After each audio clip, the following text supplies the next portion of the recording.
I envision a day where people would be able to do that and choose to do that as something to either with support and in a safe context, be able either to heal from something together or to grow together in a different way and to support their relationship. That would be fantastic to have that capability and that possibility. Welcome to the Mindspace podcast. I'm Joe Flanders. Thanks for tuning in. Let's face it, the COVID era has not been kind to couples. We've been in and out of lockdowns, working from home, supporting kids, homeschooling, generally forced to spend more time with our partners than we're used to, with less space to kind of get around conflict. And all of this in a period where we're probably more stressed and needy and irritable than usual. The sharp increases in divorce rates and demand for couples therapy tells you everything you need to know. It's also been harder to get into a relationship.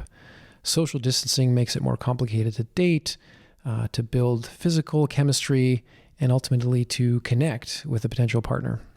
So I guess I shouldn't be entirely surprised that I'm hearing more and more about couples trying MDMA together to help deepen their connection or rekindle a flame or work through some relational challenges or even break up. Nonetheless, the sheer scale of this phenomenon is very significant, especially if you consider that couples have to somehow procure illegal drugs from the underground, and they're probably lacking the information and the support that they need to have these experiences safely and therapeutically. So it is with this curiosity and this concern in mind that I reached out to Dr. Anne Wagner for a conversation about MDMA and couples. Anne is a Toronto-based psychologist and couples therapist. She's doing research on MDMA-assisted psychotherapy, and she's also the founder of the Remedy Center and the Remedy Institute. Our discussion covered the origins of the Remedy Center and her newly created nonprofit, the Remedy Institute, her research on MDMA-assisted therapy with couples, using a form of cognitive therapy in her protocols as opposed to more experiential approaches that are typically used in psychedelic therapy, the advantages of couples therapy over individual therapy in the treatment of PTSD, transference and countertransference in couples therapy with MDMA, integration of couples' experiences with MDMA, the roles of co-regulation and self-regulation, and how MDMA can be an important catalyst for change in couples. So a couple of housekeeping items here before getting to the interview. Number one, important to note that this podcast is for educational purposes only, and no one involved in the creation of this interview is condoning any illegal activity. We did have some technical issues in the recording, and the last few minutes sound pretty terrible, but you can still make out the last bit of our conversation. And finally, just a reminder to subscribe to our YouTube channel here and on all your favorite podcast platforms like Apple, Spotify, Google Play, etc. And so without any further delay, here is my interview with Dr. Anne Wagner.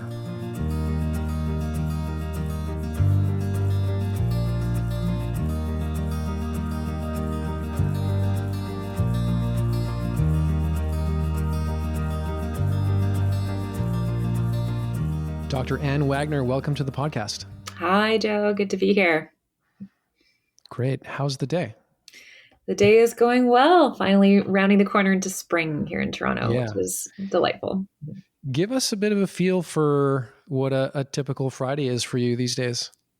Oh, yeah. Typical Friday.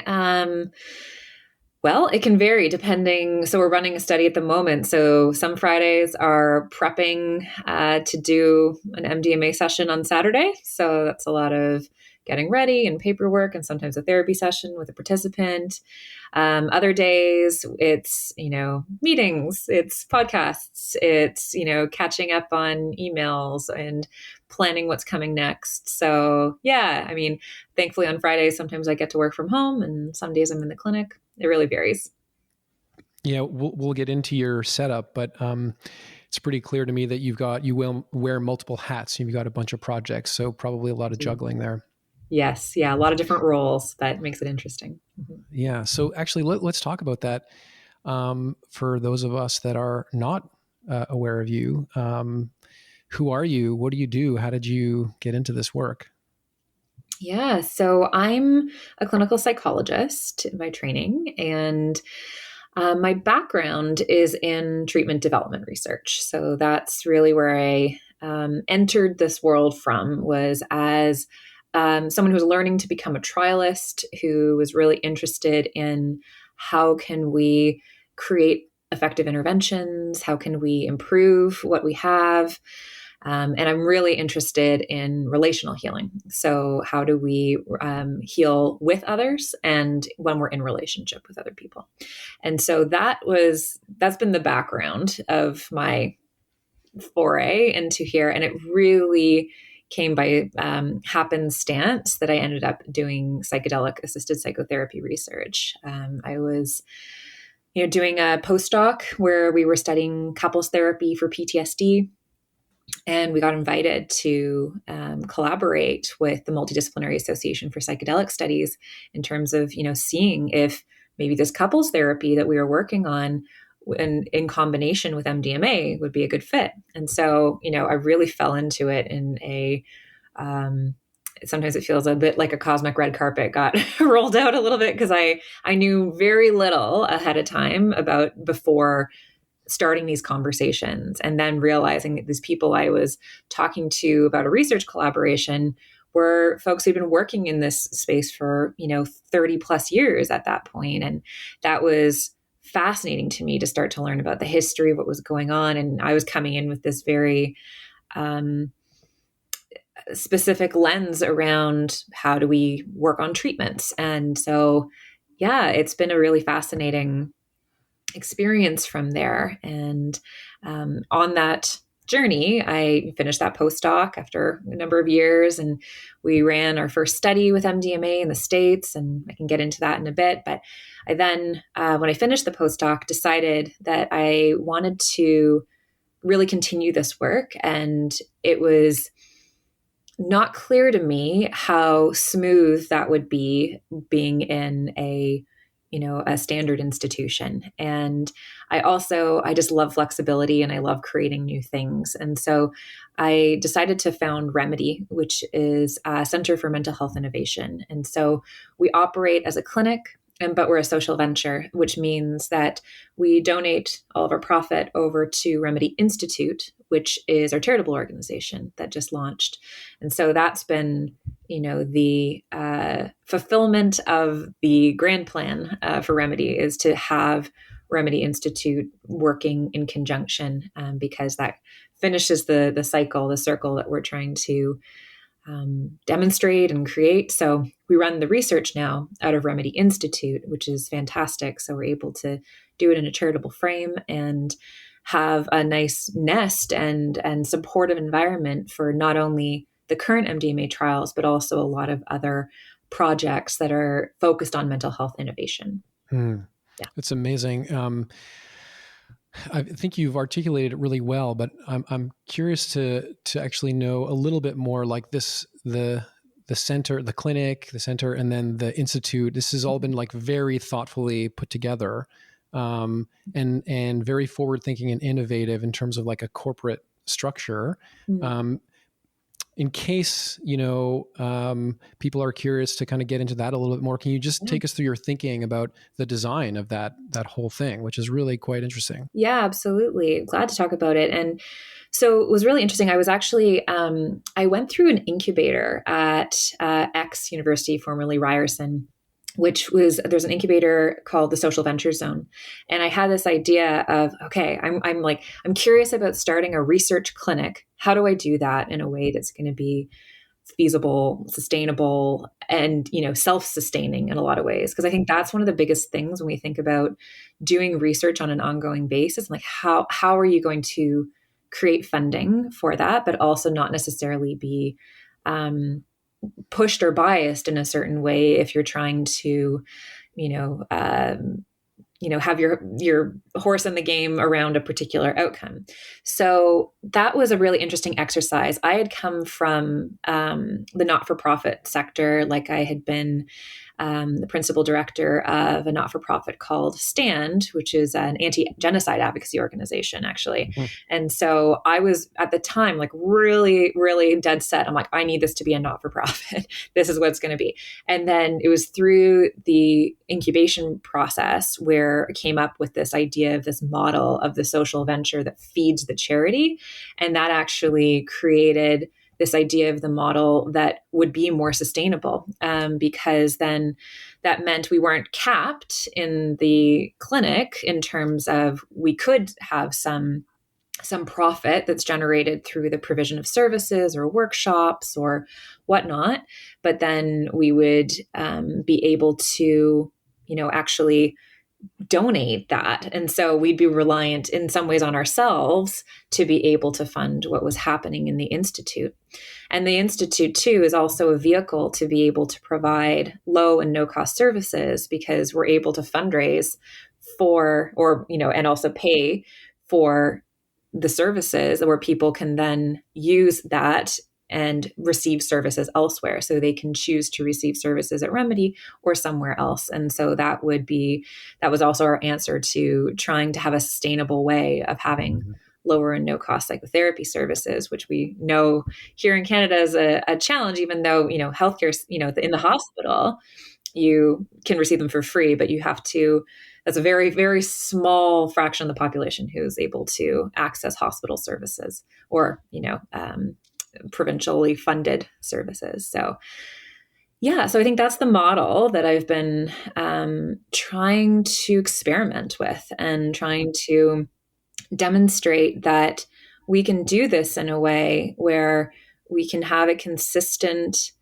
team available, the knowledge, the expertise that's there to support the trials and the studies and different ideas as they go forward.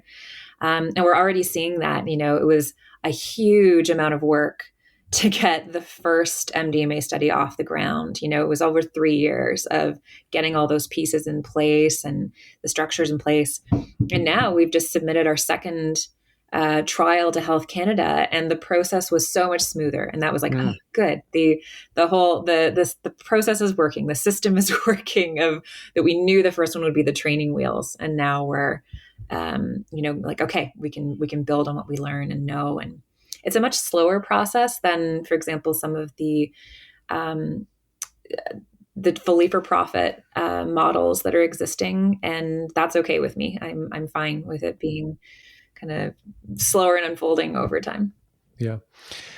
I want to ask you about the research, which is incredibly fascinating, but just first want to say, I'm just so impressed by how you've been able to put this together, and with just integrity off the charts, right? So anyone working in mental health knows that there's a volume problem, right? And then there's also an accessibility problem. Mm-hmm. And I think most of us who, maybe have less curiosity or less training or less whatever, can just sort of make certain compromises. Well, I'm going to join a for-profit, or I'm going to start a for-profit and just help to build out psychedelic treatments, for example, and then find a way to make them more efficient with groups, with whatever. Mm-hmm. But just sort of making compromises in the short term to try to get to some more sustainable, accessible state. And you're like, nope, I'm going to hold all of these values at the same time and come up with a solution. And I think it's amazing. So congratulations. Oh, thanks, Joe. That's heartwarming and validating to hear, because that's been the case. I just couldn't really fathom doing it in another way. So I was like, okay, well, I guess it's this way. All right. So you've got a clinical trial happening as we speak. In fact, I think there's a participant tomorrow, which is exciting, and another one in the works. Maybe you can tell us about both of those. Absolutely. So the one we have running currently is a pilot trial of an individual treatment for PTSD that is different than the other MDMA-assisted psychotherapy individual treatments for PTSD. So what that means is we're using a standalone treatment called cognitive processing therapy that is typically a 12-session meaning-making oriented talk therapy. And we're combining it with 2 MDMA sessions. And we're doing that to see if, this treatment that has quite good effects on its own. There's some reports that it's like 50 to 60% of folks who receive CPT don't have PTSD anymore after they receive the treatment. But obviously, there's a gap there in terms of there's lots of other folks who receive it and don't benefit or don't benefit enough. So the idea of adding MDMA to CPT is multifold. One is to see, like, can you combine a different treatment than the one that's currently going through the phase 3 trials? Would that work? Big question. Also, CPT is fairly widely disseminated in some areas. And so you have a lot of providers who already know how to do CPT. So that's a really helpful thing that folks would be learning, not a psychotherapy plus adding MDMA in. They'd already know the CPT part. Also, it's just interesting to try to add on to something that already has a baseline effect. And so, like, cool, can we amplify that effect in a different way? So that's the trial that we're running right now. And we've done a few modifications to CPT, not in the terms of the content, but just in terms of the length of time that we do the treatment in. So we're doing a bit more of a condensed dosing format, meaning that we deliver the 12 sessions in 6 sessions. So we double up the sessions when we're offering them. And our MDMA sessions are 3 weeks apart. So that's a really... the model seems, we're testing it out and we're kind of refining our little bits and pieces as we go. But so far, that seems to be working nicely in terms of its flow, in terms of participant engagement and whatnot. So that's exciting to see.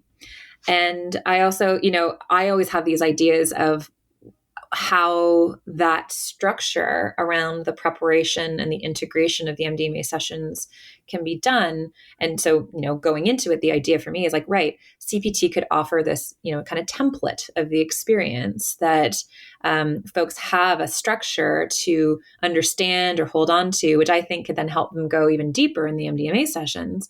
So to be able to frame that, but then that was a question mark. That's my thought around it. And it was really cool. Like the first participant in the trial, unprompted, shared during one of the CPT sessions. She's like, it's like having bumpers. It's great. It kind of keeps me in line and keeps me focused. So that was a nice validation of like, okay, yeah, that idea is kind of in line with the experience that people are having. And for me as a treatment development researcher, that's what you want to know. That's the coolest part. It's like, oh, the thing that we think based on what we know so far, we think it's going to work. It is working. So that's great. Okay. Before we get to the trial that you're planning, I want to ask you a quick one about the study going right now. What's interesting is, you described it as like a meaning making framework. So very cognitive, right? Yeah. And like the trends and the buzz and all the excitement is around like relational therapy, somatic therapy, IFS. Like these are the things that are bubbling up for me in terms of what approaches are being used in psychedelics. And this is a very cognitive approach. And I'm just curious how you think about that in the sense that I don't know how many times I've heard like, well, you can't just do like cognitive therapy with someone doing MDMA. It's just like not adequate to touch the depths of the experiences that people are having. So just really curious about your thoughts there. Yeah, I respectfully disagree with the thoughts that are the impressions that are there around it. And I think it's partly because of the it is possible to do cognitive therapy in a way that feels stiff and disjointed and doesn't go into the depths. But I think if you're delivering it in a way and working with the participant in a way that's bringing in all of their experiences, it's an incredibly rich way of working with everything that comes up, right? And so, of course, like even though it's cognitively focused in terms of meaning making, we're working with emotions, we're working with sensations, we're working with behaviors. Like it's not excluding any of those components, and it's helping folks not only work with what has happened and the interpretation of what's there, but also what's happening now and what's going into the future. And so it allows for the sense of my everyday life. Oh, this is how this is going to change, and this is how I can implement it. And that's, we find really effective. And so, yeah, it's been really interesting seeing folks work with the MDMA sessions to help as a catalyst for that meaning making process, because there is so much meaning making that happens in the MDMA sessions, and you're just providing a bit of a frame to help that continue afterwards. So I always think of that, as like the catalyst. You're making me think of something that I come across a lot when we're talking about different approaches to therapy, that these distinctions are like, well, I'm a somatic therapist, and like, oh, and I do CBT. Like, these are very academic boundaries, right? Yeah. There are very few people that are doing these models in a very pure way. Mm-hmm. And I sort of think it's the researchers that are trying to get funding, that are trying to carve these boundaries and talk about how their thing is so unique and so different, and that's why the research should be funded. It's like, it's kind of a joke. Like, we're all doing all of these things to some extent. That said, I wonder if there are, in your experience, I believe you're MAPS trained, right? So you're familiar with the inner directed approach. Mm-hmm. You've got this cognitive approach, and then, I know that you do CBT oriented stuff in the couples work. Mm-hmm. What is your sense of, are there approaches that, play nicely with MDMA or other psychedelics better, like more so than others? Or it's just could be just enhancing the compounds can just be enhancing to whatever therapy somebody wants to do. Honestly, I think it's all a big question. I actually don't think that there's a therapy I can think of that would inherently be a bad fit. I think what's interesting is what we actually do in the MDMA sessions. And so, because when I'm thinking about using the therapy, the other psychotherapies, it's in the surround, it's in the prep and the integration. And, some of the language will bleed through into the MDMA sessions, right? And I was talking about this with my team, and we've actually realized we should really call it CPT plus MDMA-assisted psychotherapy. So we are blending some of the pieces, but really it's the logistics pieces that we're blending in, like the fact that we use eye shades, like the fact that we have music. So it's not necessarily psychotherapeutic things that we're blending. It's more of the contextual pieces that we're blending in that are hand in hand in the manual of the inner-directed supported approach. So yeah. And so I think that's one thing that initially was a question mark, was what could you blend something? Could you do therapy really in the MDMA session? And in our first trial, which was a couples trial, we tried a little bit. We tried to do some didactic and interactional work in the MDMA session. Yeah. Good luck with that. Yeah. Quickly decided to not do that anymore. It just, no, so that to me is actually the thing that I kind of, when I'm consulting with folks, gear people away from, is it's just not very effective to try to do a communication exercise in that moment, or to try to do, some work with your thoughts. It doesn't, that kind of structure doesn't lend itself well to the MDMA session. So yep. I think that might be the question mark for me, is that's probably not a great fit of putting things in the session. But in the surround, I think anything that's, for example, if we're thinking of treating PTSD, anything that works to treat PTSD would be great to try. And I think this is what we need to do, is also, we're making a lot of guesses or a lot of conjectures about what might be a good fit when we're not testing it yet. We're still really in the infancy of doing all of these examinations. We've been doing the first trials that have done anything other than the inner-directed supported approach. So there's a lot to ask and a lot to investigate. Yep. Yeah. All right. Let's talk about the MDMA-assisted cognitive-behavioural conjoint therapy. I think that's That's kind of what I'm most excited about, even though this other stuff is just awesome too. But want to get into the couples work because it's just so interesting. And yeah, you're doing, again, very innovative stuff here. So tell us about the trial that's coming up. Yeah, absolutely. It's such a mouthful, the CBCT. And I always Mm-hmm. do with the acronyms and the CPT. So yeah, maybe I'll just frame it as couples PTSD treatment. So we ran a pilot study of it, where that was the first study we ran, and it was to see, all right, does this combination work together? And we found some really compelling results. Granted, it was a really small sample. It was only 6 couples that went through it, but it was enough of a signal that we were, convinced that this would be worth looking at on a larger scale. So that was really good. And so we were finding outcomes that suggested that it was effective for reducing PTSD, improving relationship satisfaction, as well as some other outcomes for both the partner and the person with PTSD. So this next trial that we're doing, and we have it under review right now with Health Canada, so we're hoping that we'll get some feedback in the not too distant future on that, is going to be a randomized trial with a large number of dyads. We're aiming for 60 couples to go through this, where half are randomized to MDMA on its own, to CBCT on its own, and half are randomized to CBCT plus MDMA. So in this way, we're doing something quite different than a lot of the other randomized trials that have existed for psychedelics.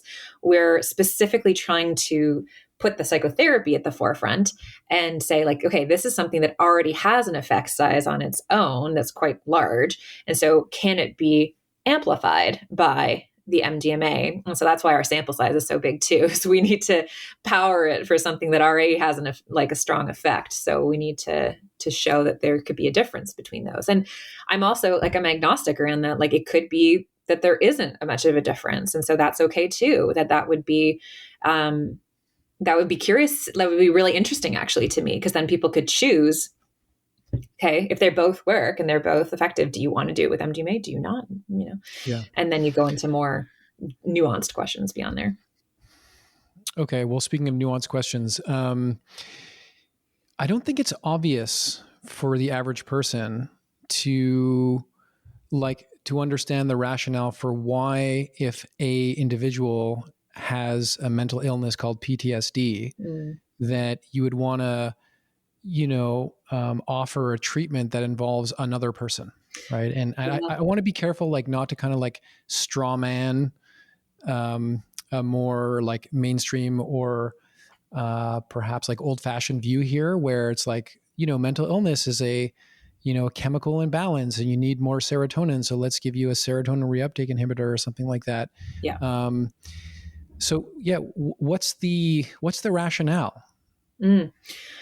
Yeah, this has been something I've been so passionate about, interested in for a long time. And it's the idea that when someone has PTSD, they're not experiencing it in a vacuum. It has so much impact on the people around them. I mean, I think we could argue that for the vast majority of mental health conditions, but PTSD in particular really has sequelae that are related to avoidance, for example, or related to a numbing of emotion, related to difficulty with hyperarousal.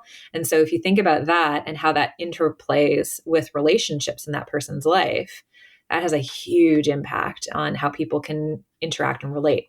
And also what we see a lot with loved ones of people with PTSD is they're trying their utmost to make that person feel okay. And so they're trying really hard to make the world smooth and, not have triggers and stressors and, that whole concept of people walking on eggshells. And I think about my grandparents' generation, where that was such a common experience with veterans coming back from World War II. It's the households were always everyone's trying to make it okay around that. And that was, it was actually an interesting experience for me, hearing about my grandfather was a veteran and was involved in trying to promote mental health services for veterans and was involved in that. And, just knowing the experiences of his generation and on the families, that was massive. And so that idea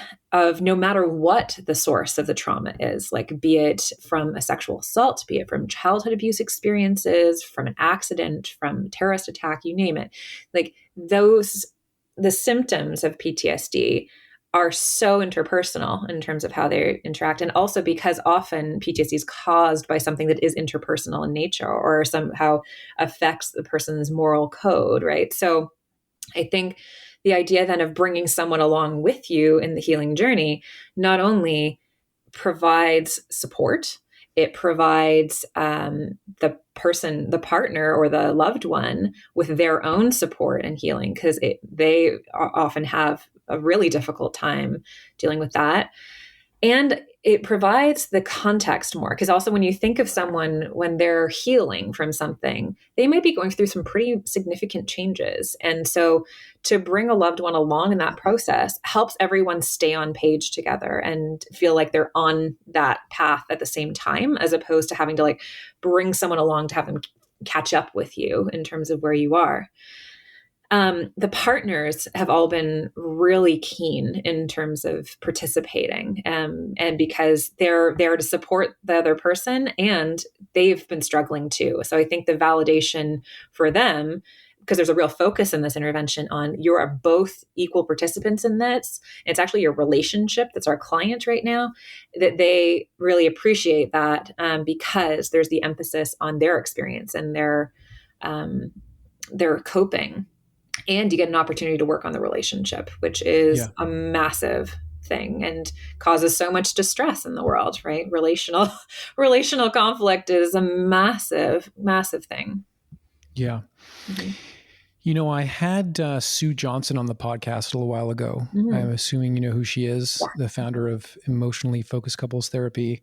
Mm-hmm. And that episode is one of the most popular on the Mindspace podcast. And I mean, she's super charismatic and does really cool work. One of the things she said that really stuck with me and offered me a lens to kind of see your work through is she kind of thinks the whole idea of like self-regulation, like meditation and CBT, she thinks it's all ridiculous, right? We are social animals. We regulate each other. And she even, you know, she's on the record saying this, that all mental health problems are relational problems. I wonder, given that you're also doing individual therapy, I suspect you have a bit more of a balanced view, but I wonder how you see that. Because you actually see it happening in both of these studies that you're doing. Yeah, I think they coexist together. I think that I think it's both and that we need our own ability to regulate ourselves, because what happens when your co-regulator is not available to co-regulate with you, right? Like that is, for whatever reason that's a lot of pressure on the relationship and a lot of stake being placed in another. And that can be incredibly helpful and useful to be able to heal and regulate and support in relationship with somebody else. And so I think I really have the perspective that you need both. You need both connection and you need your individual ability to align within, because to be able to really effectively work together, I think you need your own center in a lot of ways, especially to feel agency within that too. So I think it's both. Yeah, it's really interesting. If I can kind of push this theoretical discussion a little bit further and maybe actually take us into more discussions of like couples therapy more generally. There's something, so again, what Sue has said is that, you know, you can meditate and you can do all this self-regulation stuff, but it's much less efficient, okay, than if you're just, you know, getting a hug, right? And someone's there for you and processing with you and all that, which I think I'm totally with you on. It's like it's the both and, but there's also something about how much more labor intensive it is to get our own nervous systems into a kind of balanced state relative to someone we love giving us a hug. And this really feels true and interesting when you add MDMA, because it creates such deep connection, Right. right? And just like amplifies the relational aspect of regulation and healing. Is there a possibility that it kind of undermines people's capacity for self-regulation, or that it makes people like less autonomy oriented and, sort of more relational, sometimes for better, sometimes for worse? I'm just curious, like what adding MDMA to the mix does in your view. I think that's a really interesting question, because I think about that a lot in general, in terms of therapy, in terms of how do we create connection and support and not dependency on the therapist Yes. in some way, right? And Yes. so, and I think the MDMA therapy experience adds that extra layer of possibility that people feel, because you feel very connected to your therapist and that therapist to the client, right? Like, I think that's very much both a benefit and potentially something to navigate. And so one thing that I've been very thoughtful around, I think in the study we're running right now, is how do you promote the agency of the person who's going through the treatment, so that they're, it's really focused on them, their own development, their own journey, and kind of setting them up in that context that this is helping create a new baseline for you. And that, often in CBT, we use that concept of, hoping you become your own therapist. We don't explicitly say that, but that's the concept there. It's like, we're hoping to help create the environment where you feel okay to step forward without us as the therapists. And so both that being connected, receiving support, and this is for you to kind of fly, and that's, I think about that a lot. And also in terms of, for example, how we frame support and the process between the MDMA sessions, because sometimes after the MDMA sessions can be really activating and opening. And we talk about that a lot, saying like, we're expecting this, and this is part of the therapeutic process. And, we do some phone check-ins, the week after the MDMA session to make sure that, how are side effects and whatnot. But I'm actually very clear around this. There's a set number, right? And it's for these purposes. And the idea being that, we're there if there's something that needs to be talked about, or there's an emergency or some weird side effect they don't know about. But that they can do it, like that they don't need to rely on us to process everything that's coming up, but that we're going to be there to process with for the next session. So it's kind of this balance, because I think that's where we get into sticky situations if there's this dynamic of like dependency that gets created. Yeah. Okay. Well, to scale up the complexity a little bit in what's your acronym? The CBCT, CBTC, or whatever. I probably just got it wrong again. The couples. Yeah. Yeah. In that context, there's the relationship with you, but also the relationship with the partner. Yeah. And they're actually going home with the partner. Right. Yeah. And it's actually, so I'd love to hear your thoughts about how that goes in the study, but just generally speaking, very curious about like prep and integration around this work, because certainly part of the healing and part of the growing has to happen on an individual basis. Yeah. But then you've created this like, this supercharged bond and connection with the partner. And then does integration happen as the couple? Does the couple have to spend some time apart? Like, anyway, I'm sorry, I'm asking you like a super loaded question, but whatever meaning you can make of that mess would be wonderful. Yeah. Well, I actually think it's really interesting with the context of you working with a couple or two people, dyad of some way, because it's like you have this dynamic where there's multiple connections that are being made. So in some ways it's really nice, because then the emphasis isn't only on one, right? Like it's not on just like therapist to client. It's also like the dyad to each other, and like the relationship of each member of the dyad to the therapists, right? And so it's also interesting as we're flexing the model in terms of how many therapists we have and at what times. So in the first study, for example, we had 2 therapists for the couples the whole time. So in the prep, in the MDMA, in the integration. For the CPT study and the next study, we're using 1 primary therapist who's there in all of the sessions, and then a secondary therapist who's there only in the MDMA and the day after integration. And so it's interesting to, you have these multiple levels of relationship that are occurring. And then the nice thing about with the couple is that they also have each other to go through the waves of experience afterwards with. And so the interesting thing is, like, when you're fostering the positive things in a relationship, it can be that, people take turns in terms of, who's struggling and who's okay and who's having a harder time.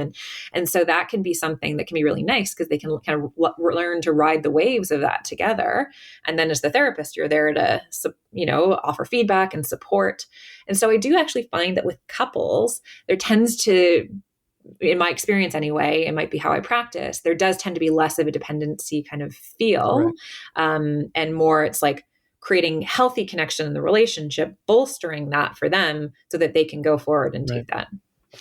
It's interesting, just kind of lingering here for a second. I wonder if the fact that, so all psychotherapy is relational, but there are approaches that leverage the therapeutic relationship more than others, right? Mm-hmm. Just this notion of, like, in a classic kind of CBT frame of, like, helping people develop skills to be their own therapists, you're leveraging the relationship a little bit less.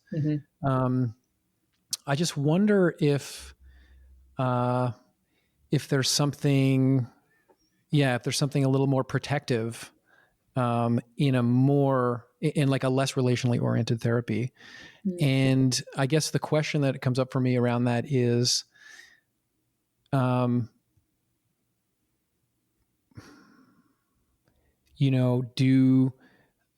transference with the therapist in these contexts is, like, very, like, enhanced as much as everything else in the therapeutic field.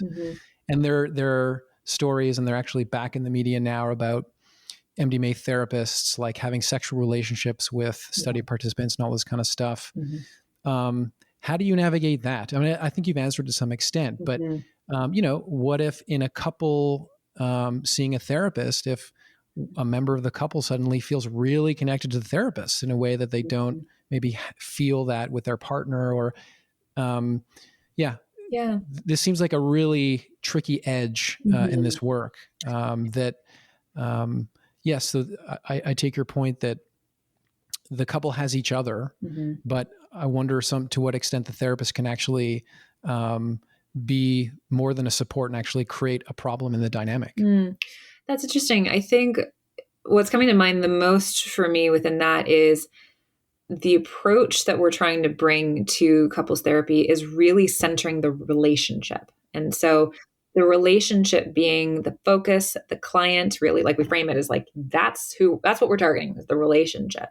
So it's always this focus on the thing that is created between the two of them and the two of them as individuals. And so I think in that way, it does help the therapist step out, like, that's still supportive other person, but it creates there's less likelihood of triangulation around something. There's less likelihood of someone feeling like more connected than someone else. Of course, inevitably, people will have something gets ruffled, and they'll might feel as we all do in all these, relational contexts, but we can keep bringing it back to the relationship. And so I think that is a real safeguard in a lot of ways, and doesn't preclude the depth of experience. And when people are starting to have depth of experience in terms of feeling their emotions, tapping into what's going on, having a somatic experience, my go-to is to have them then look at their partner, right? And have them connect with their partner. So it's like, it's always orienting to them, the other person. I'm just a mirror, getting them to go where they need to go. So it's, Yeah, it ends up being really different. And I think is really important to have these conversations about how we conduct that, given, these pieces that have come to light and the stories that are there, and which we need to take really seriously, and why we have to be very ethical in the way we're doing things, and, having checks and balances and team approaches with eyes on. And yeah, and so that's how we do our work. We're actually quite a large team of therapists who are all either at different stages of learning and development. Yeah. Mm-hmm. Cool. I have to say the number of like friends and colleagues and stuff that are doing MDMA with their partners to either like get through a rough patch in their relationship, or, enhance or deepen their relationship or something. It's just like, I've lost count. It's just so common, and it's so easy to get the MDMA, and it's just become part of people's lifestyles more and more. You are recognized as an expert in using MDMA in couples contexts. I'm be pretty sure to guess that you're not actually doing any, illegal couples therapy with MDMA, but I suspect you get lots of questions around like prep and integration. Maybe just on that topic, just some reflections on like what you're seeing, and like who's showing up with these questions, and how do you approach prep and integration around couples therapy with MDMA? Yeah. Yeah, you're right. Lots of people are interested in it and are, contemplating doing it on their own. A lot of people don't need therapy support around it too, which I think is helpful, to know that people can do that work on their own. But if they do need support, I really think of framing it in a way where it's like the tenets of any good couples therapy, right? Like I always think about like, why do you want to do this? What's your hope? What's your intention for it? And I really try to help people frame their ideas around not having an expected outcome, because which can, I think that's part of the hype around things. People think like, oh, this is going to solve this, or this is going to create that. And you're like, well, you never know. Like, it's like, it will promote something, like it will promote, conversation, or, hopefully it'll promote a feeling that you can share, and like, but we don't know what you're going to share, and we don't know what might, get activated. So really trying to help people open up to the possibility that it could have all types of ways, shapes, and forms, and kind of helping people set ground rules for themselves in terms of like, how do we want this to go? What are our agreements with each other in terms of the prep, like their time beforehand, their time during, and their time after. And especially, for example, like setting aside actual dedicated time afterwards is really important, so that they can reconnect after an experience like that. And and I wrote a paper recently. It's a bit of a theory think piece that's in Frontiers in Psychology. So it's open access that people can read, but it has this kind of the idea of a model behind what you would do for prep and integration for MDMA assisted couple therapy.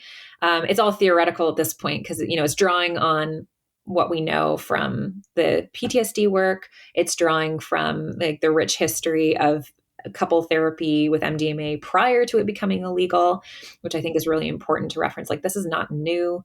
This is, really want to emphasize the fact that we're building on the experiences and the learnings and the teachings of folks who, had the foresight to know that this was going to be an effective tool in the 70s and the 80s. I think there's a lot, and I'm hopeful that we'll actually get to do a trial in the not too distant future that would be for couple therapy in general and not for PTSD. But my suspicion is that I will need the data from this next PTSD study to keep showing safety and efficacy to then get approval for a non-diagnosis study. I'll be watching that project very closely. Obviously it's, psychedelics 101 to make sure that if you're gonna have a psychedelic experience, that you have someone to guide you during the experience and also help with prep and integration. I think prep and integration is a no-brainer as well in a couples context, but is it less important to have a sitter given that you're with someone else? That's a good question. I think it really depends on folks' comfort and sometimes experience with non-ordinary states. And so I think that's a good question for people to ask themselves is like, how do you feel in terms of navigating, these realms and these interactions when, you might be struggling or having a difficult time. I've heard people anecdotally also tell me about, having someone available by phone or, something like that, that they maybe, especially during the times of COVID, right? Like people aren't necessarily having someone in the room with them, but they have someone there is available that they could touch base with if they need to. So yeah, I do see it. People are a little less concerned with having a sitter when there's two people in the room. But I think it's really up to, in an ideal world, I think if people were doing a therapeutic process and wanting to get into deeper stuff, that would be helpful to have someone there. But I think it's an individual choice and has to do with, harm reduction and what you need. So. Yes. I'm glad you mentioned harm reduction, because I just want it to be like ultra clear that we're not condoning illegal activity at all. But there are people, adults out in the world, making their own choices about using these substances, and obviously compelled to because of the evidence that's being generated by people like you. So we have to rise to the occasion and help educate people and make sure they're doing it safely. Maybe on that note, are there basic harm reduction principles that you share with people if they approach you with an intention to do something like this?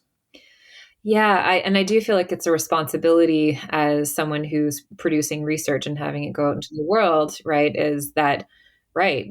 That concept of harm reduction for folks, especially when they get very excited about it or are somehow thinking that this might be the only answer to their problem. And I think that to me is always the biggest thing that I want to reiterate. Like, this is one tool. This is one tool it can be powerful. It can be very helpful. And it's not the only way. It's also not the only way to get at whatever the conflict is or the thing is. So, and that's what especially when people are interested in doing couples therapy with MDMA, that's what I share with them is that the whole point is to try to then bring that into your daily life of whatever it is that conversation you're going to have, emotion you're trying to feel, thing that's going to come up. So you could do that without the MDMA too. And so if you're willing to do that, then perhaps it's worth taking a look, like maybe start having those conversations well before you have the MDMA session, right? Yeah. Because it's not going to not be there. And so that's important. You're kind of laying the groundwork. Safety, goes without saying, you need to test the substance that you're going to be using from all these things, like very, very harm reduction oriented pieces, understanding your dose, understanding side effects or things that are contraindicated. So like physical health conditions, that's a biggie. And so I always tell folks, like, there's lots of information available and also from reputable sources online, like really go do your research first. And that's that's a limit that I draw. Like, I don't provide in a practice way. Like, I don't give people the contraindications. I say, like, you have to, here are sources, you need to go read this for yourself. And, yeah, because it's just that it really comes down to the informed choice and holding the safety parameters as someone who would be working with someone who's using any type of substance, of trying to help folks navigate it safely. I chuckled earlier at your comment about MDMA is a tool, but if you're trying to unlock something or have a conversation or whatever, maybe start having those conversations before. I chuckle because the more I look into it, the more preposterous the whole notion of integration is to me, just bear with me for a second. It's like, okay, after you have a psychedelic experience, make sure that you have lots of time to like relax and go for walks and meditate and write in your journal and listen to music. It's like, if people were actually doing that in the first place, Right. they might not need to do this, these like brain chemistry altering substances that like have a whole lot of overhead associated with them, right? Yeah. And it's the same thing with couples. Like, oh yeah, you have to make sure you spend quality time together, like go on a date night and go for walks. It's like, of course, like, Yeah. right. So, under what circumstances do you think someone might consider that, yes, having an MDMA experience might be a useful healing kind of experience for the couple? Mm-hmm. And under what circumstances you're like, dude, take care of yourself, take care of your partner, and just like you don't have to hit the grand slam with there's like a deep transformative experience if you just kind of like take care of yourself or your couple in a basic way. Just your thoughts there. I mean, this might be a non-popular opinion amongst the psychedelic crowd, but my answer is always take care of yourself first. Like get yourself teed up to then, if you then want the MDMA experience or another psychedelic experience after, that you've already done the groundwork, like to then, really catalyze what's going to happen. And I have a lot of people are like, they feel so stuck that doesn't feel possible, yes. Or it feels so like, the communication so stilted that they feel like they need like a catalyst to that. And that I understand, like that makes a lot of sense to me. And it can be very effective in terms of helping that on its way. But that's why I believe in it so much in the context of other pieces, because it's one tool. And that's why you see so many folks after that, after MDMA or psychedelic experiences, you see this high rate of people who like, oh, suddenly like meditation is more important in their life. Oh, suddenly they want to go to therapy, and they want to, they start eating like whole foods. Like you're like, right, it's all the pieces that like, you want to do anyway. And now, and maybe it's like you get a little like knock on the door, going like, oh right, reminder. It's a remembering. It's of what's already there. So that's interesting. That it could be a catalyst for the behavioral change that's actually required and not accessible for whatever reason. I came up with this analogy the other day that has like stuck around for me. I'd be curious if you're on board with it. If you get a bacterial infection like strep throat or something, your body could probably heal it. Right? No problem. You're healthy. You have a functioning immune system. It might take a little bit longer and you might not feel so great, but you can probably handle it. Or you can go to the doctor and get a medicine to help your body heal some health problem. And I've started to think about, maybe psychedelics in general, or, MDMA for couples where there may be something broken or something challenging happening in the couple, that if they were to go for walks and go out for dinner and whatever, take the time to invest, they could probably heal through it. But the MDMA is a medicine that might help speed up or like deepen that process in some way, which means that there may be situations in some future state where you can go to the clinic with your partner and get MDMA couples therapy to accelerate healing that might otherwise happen organically. Your thoughts on that? Yeah, I do think that that's a possibility. I think the medicine analogy is an interesting one, because I actually had this conversation earlier this week with someone who was raising the point that I think sometimes people think that the taking of the pill is the thing that will cure, right, or be helpful.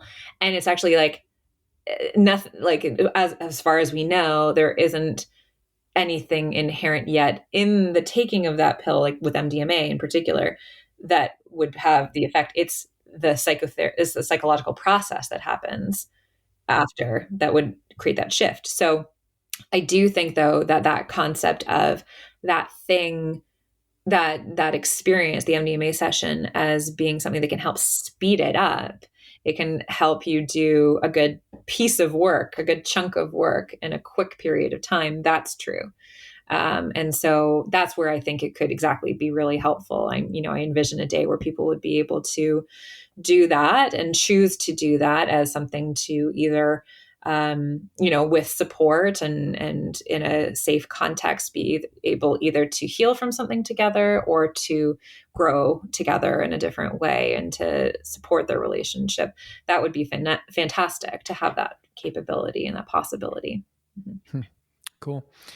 We're coming up on an hour. I think I got a couple questions left for you. How does that feel? Is that okay? Yeah, absolutely. Mm-hmm. Great. I think from understanding the space a little bit more in recent months or years, I've come to appreciate that what's talked about and what's really like the headline from an MDMA experience is really this like profound sense of connection that someone can have with a therapist or a partner. And it's really quite beautiful and powerful. What's talked about less is the sort of the flip side of that either the session ends or the therapy ends or the couple goes back to their lives and there are kids getting in the way and like the disconnection that happens after the connection, right? Because we can't stay in these like fused loving states permanently, right? Like life gets in the way. I wonder what thoughts you have about that less talked about aspect of the MDMA experience for a couple. How do you navigate the disconnection? Right. Yeah, I think one thing we try to really bolster in the integration process is how do you bring it into your daily life, right? How do you bring the learnings? And we also are very clear around we don't want you to hold on to the MDMA experience. That's not there to be held on to. That's there as a moment in time, a teaching, an opportunity, a door opener. And then it's what you do afterwards. That's what you bring into your daily life.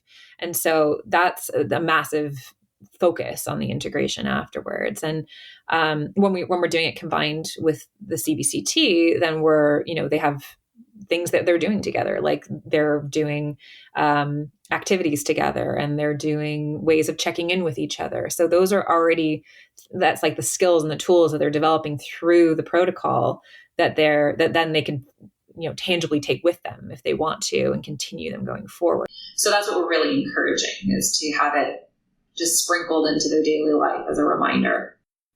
Mm-hmm.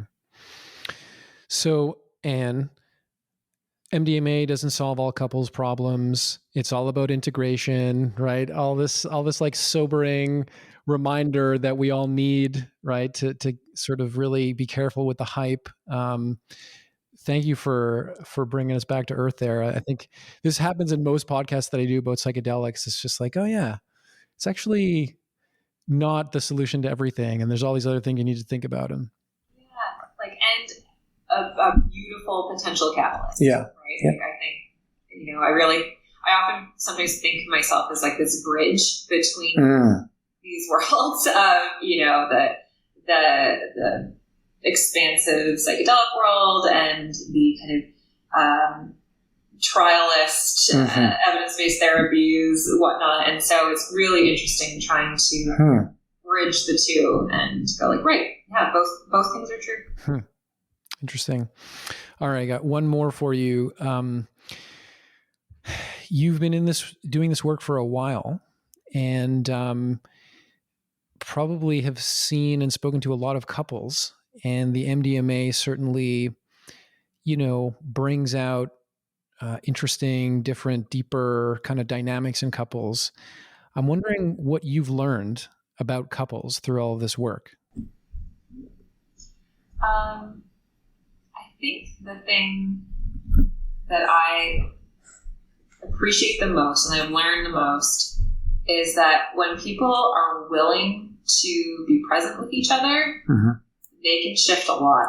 And I think that's been an experience that oftentimes I can't guess how people are going to do. I have no idea. And I've learned that, in psychotherapy in general, it's like way to be humbled if you try to guess how someone's treatment outcome is. And the work with the MDMA, shows me the same thing, right? That you're like, I have no idea.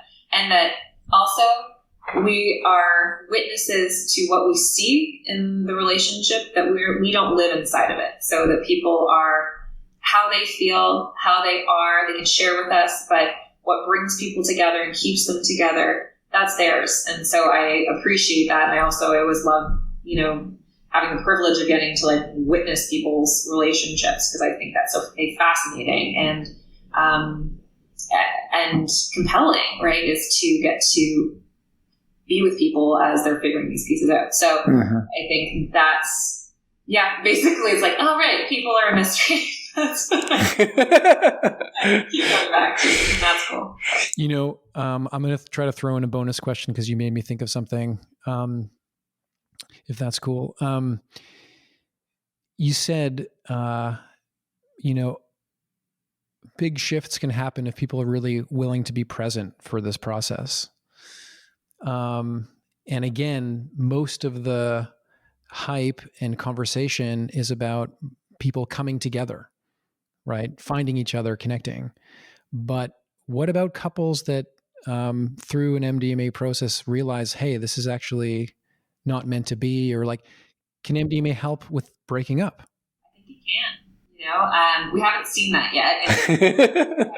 But anecdotally, I've heard about that from others and other medicine work experiences that people have. I think it can. I think it can help people understand the dynamics that are going on. They can maybe navigate that with a little bit more compassion for each other, and that's really, really helpful and useful. So it can be a nice way in terms of either having an insight or communicating difficult things with each other. Right. So I think that's true.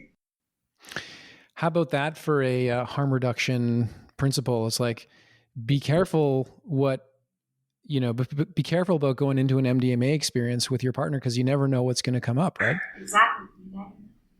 Yeah. Gotta be ready for the mystery of the unknown. We say about that about classic psychedelics, but also MDMA. Yeah. Cool. And anything else that you'd like to share that we didn't cover? I think just, cue people if they're curious about hearing more, especially about Remedy Institute. Yeah. We're just really excited about the launch of that charity. And so we have, mailing list that's available, remedyinstitute.ca. So we'd love to just keep people informed of the work. Yeah. I'm excited about it too, and we'll make sure to put all that information in the show notes, including a link to that paper, that theoretical paper you wrote about couples therapy and MDMA. So awesome work you're doing. Thank you so much for sharing it with us, and really hope you keep doing this rigorous, conscientious work with the integrity that you have, because we need it. We got to keep this train on the rails. Thanks, Joe. All right. Take care. Thanks for watching this episode of the Mindspace podcast. To get more episodes, you can subscribe on this channel or go to your favorite podcast platform. Thanks, and be well.